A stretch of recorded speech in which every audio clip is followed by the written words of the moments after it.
Okay, so one thing I want to talk about today is historically the drink of choice in Ireland, how that changed. So, as I mentioned in previous videos, we would have probably brewed beer back in our medieval histories, but if we were brewing beer with hops, a lot of those hops were coming over from the UK. Now, there's lots of evidence to suggest that we did have these trade routes active. And like down in the south of England and Cornwall, you can grow hops and you can also get them from Europe. So there is a possibility that we did have hopped ale, but it would have been very different from what people would drink today. And it was less of a, let's leave this for long-term storage. It was make this and consume it now. There's a lot of historical, a lot of like archaeological theories about how Fulach the Fias, the big stone trays, weren't just used for roasting food, but were also used for brewing beer that everyone would then drink at like big festivals, like when everyone comes to Tara to see the High King, and they just go over to a trough full of beer and start pounding it down. So, but the beers that we could make easily and handy would probably have been consumed on the spot, and they would have been watered down with water. You're in a big barrel. This is how public houses came along. You buy a barrel full of ale and you dish it out in your public house, and then eventually it becomes pub. But around the 15th century, something interesting happens.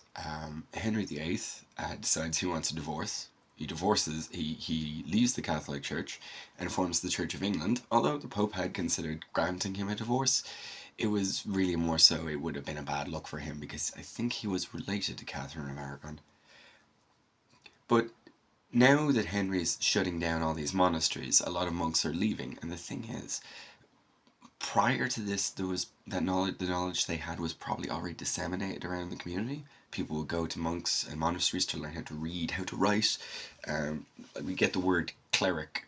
We get the word clerk from the word cleric, which is related to the clergy, who were the majority of people who could read.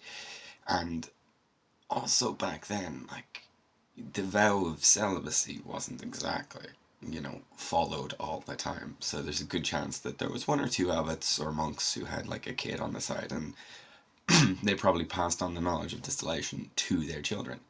So as the monks are disseminating out through Ireland and Scotland, historically at the time both countries quite Catholic, quite opposed to Henry's new reign, monks are being brought into villages, and the knowledge that they have is being shared. Because, well, if you're fleeing from someone and you don't have a lot of money, what do you use? You use what you've got already. In your knowledge, you teach people how to farm, you teach people how to sew, how to read, how to write, and how to distill. So distilling starts to spread across the island. In 1661, the first tax is levied on spirits, the size of your still. So if you own a big still and you can potentially make a lot, you're paying tax on everything that you can potentially make, which is fucking stupid, because, well, no one's going to follow that. Like, oh, I'll own a big still and I can make a lot of spirit, but before I can make anything, I have to pay a lot of tax. Or I can get some copper, and I can get stuff, and I can take it apart and I can throw it away. I can just do this illegally and they're not going to catch me. And this is where poitín comes from. Poitín, little pot. It's made in little pots because you can take them apart and throw them away.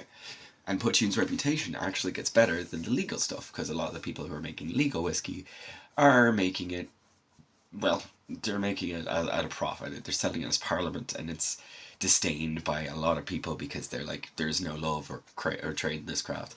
You'll often see this with everything. Like, for example, me personally, I don't like big beers like Heineken and Moretti because they're mass produced, and I don't like that very much. I don't think there's a lot of it's nice, it's good when you're at a festival or whatever, but if I'm sitting down in a place, I want to try something I haven't tried before. So poitín gets this reputation. You can go around the corner in Dublin and there's someone brewing poitín in their shed, in their shed or their attic, and they're making something so much better than you. Or you're out in the countryside in the wilds of Connemara, or you're up in Inishowen and you're running your poitín across to Isla, and they're running spirit across, well, poitín too. I don't know what it was called in Scotland. I will have to look that up. But they're running back and forward, and then like some of this stuff gets forgotten about and left in barrels and gets aged, that had probably already been happening beforehand. So aged spirit starts to become a big thing, and then the 1700s roll around and the 1800s, and then we have the tax laws changed. First is on malted barley, which results in the creation of pot still, and then another one is a decrease on the price in beer to encourage people to drink that more. Because you see, at the time there was like this kind of stereotype that if you drank a lot of poitín or whiskey, you became drunk and violent a lot quicker. Especially if you were if you were a commoner. If you were a refined gentleman, oh, you could handle your liquor.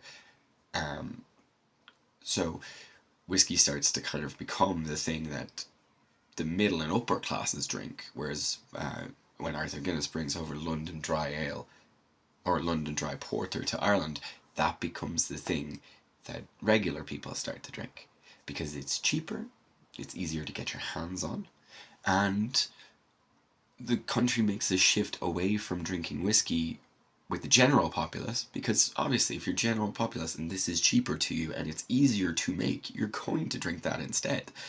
Whereas if you have, you know, supplemental income, you're going to spend it on something more expensive. It's simple as. But this kind of contributes, and this kind of becomes like the standard. Like owl fellas today in Ireland, although whiskey drinking is back, it's still kind of seen as like an owl fella's drink. Like if you're an owl lady or you're an owl man, you're probably going to drink like Bushmills or Powers. Whereas if you're a young, hip, and vibrant person, you're probably going to drink Heineken, or you've watched the Guinness Guru on YouTube and you've decided to make that your thing. But the lasting effects of this are that now, while spirit selection in most pubs, despite our huge growing market, is still kind of scattered, you'll always be able to get stout. And it's just a little sad because you can walk into anywhere in you can walk in anywhere and you can get that, but you can't go in somewhere where you can just get whiskey, and that's a sad thing. I think that's I think that's the thing about our culture that's changed. That's a little upsetting.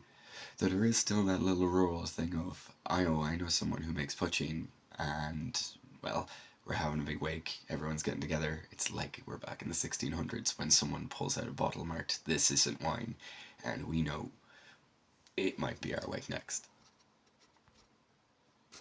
Fuck.